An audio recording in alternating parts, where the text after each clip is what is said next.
Bonjour et bienvenue sur Africa BV. Aujourd'hui, nous plongeons au cœur d'un sujet crucial. La gouvernance de Faure Gnassingbé et son impact sur l'avenir du Togo. Depuis son arrivée au pouvoir en 2005, Faure s'accroche à son fauteuil présidentiel, ignorant la volonté populaire et usant de stratagèmes pour se maintenir au sommet. Mais ce qui se passe au Togo ne passe pas inaperçu aux yeux du monde. Des médias internationaux et des organisations de défense des droits humains dénoncent la gestion autoritaire de Faure Gnassingbé. Nous allons décortiquer ces accusations à travers plusieurs articles publiés récemment.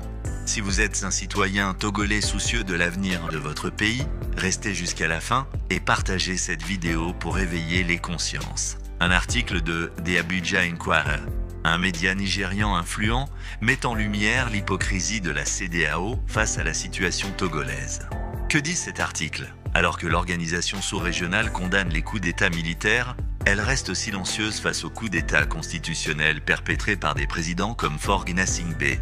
Le Togo est un cas flagrant. Faure a manipulé les lois pour se maintenir au pouvoir, sans être inquiété par la CEDEAO, qui ferme les yeux sur ses pratiques antidémocratiques. L'article affirme que la CEDEAO applique 2 poids, 2 mesures. Elle sanctionne les militaires qui prennent le pouvoir par la force, mais laisse des présidents comme Faure modifier la Constitution à leur avantage sans réagir. Pourquoi c'est important? Cette complaisance de la CEDEAO permet à Faure Gnassingbé de régner en toute impunité, malgré le rejet de sa politique par une grande partie du peuple togolais. Les Togolais doivent comprendre que sans une mobilisation populaire forte, aucune organisation régionale ne viendra leur sauver. Un autre article publié sur Global Issues dresse un portrait accablant du régime de Faure Gnassingbé. Que révèle cet article? Faure Gnassingbé dirige le Togo par la force et la répression. Depuis son accession au pouvoir en 2005, son régime a été marqué par des violations massives des droits humains, assassinats d'opposants politiques, arrestations arbitraires, censure des médias, utilisation des forces de l'ordre pour écraser toute contestation. L'article souligne également que les récents amendements constitutionnels ont encore renforcé la mainmise de Faure sur le pays. Pourquoi c'est important? Faure Gnassingbé ne veut pas lâcher le pouvoir et est prêt à tout pour le conserver. Son régime n'a pas hésité à faire couler le sang des Togolais pour se maintenir en place. La seule façon de briser ce cycle, c'est que le peuple togolais prenne conscience de la gravité de la situation et se mobilise massivement. Un rapport d'Amnesty International, bien que publié en 2016, reste toujours d'actualité. Il dénonçait déjà une répression brutale des manifestations pacifiques, un système judiciaire sous contrôle de l'État, une pauvreté grandissante et un mépris total pour les besoins du peuple. 8 ans plus tard, rien n'a changé. Pire encore, Faure a consolidé son pouvoir et verrouillé toutes ces institutions du pays. Pourquoi c'est important? Depuis des années, les ONG et organisations internationales alertent sur les abus du régime togolais. Si les médias étrangers dénoncent cette situation, pourquoi les Togolais eux-mêmes ne se soulèvent-ils pas massivement? Pendant que Faure Gnassingbé réprime et affame son peuple, d'autres dirigeants africains font le choix du progrès et de l'unité nationale.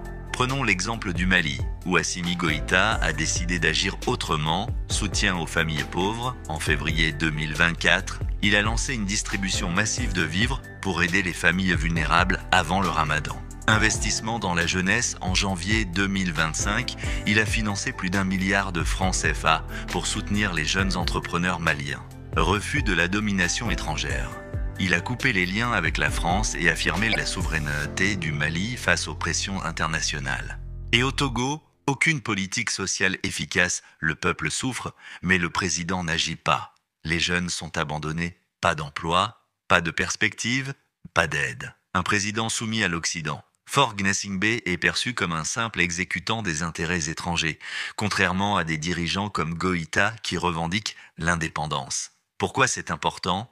Le Togo mérite mieux qu'un président fantoche qui ne pense qu'à lui-même. Le Mali nous prouve qu'un autre leadership est possible, qu'un président peut réellement œuvrer pour son peuple. Le constat est clair. Faure Gnassingbé ne changera pas. Il est soutenu par une CEDEAO complice.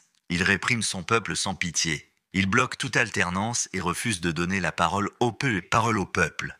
Alors que faire? Briser le silence, parler de ses injustices, partager cette vidéo, informer ceux qui ne savent pas encore, refuser la résignation, Le Togo ne peut pas rester éternellement sous le joug d'une seule famille. S'inspirer du Mali et d'Assimi Goïta, exiger un président qui travaille pour son peuple et non pour sa survie politique.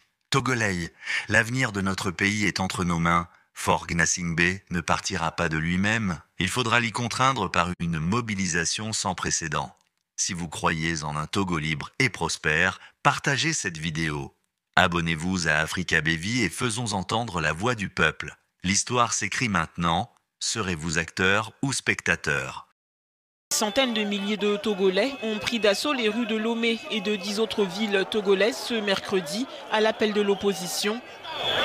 Ils réclament le départ du président Faure Gnassingbé.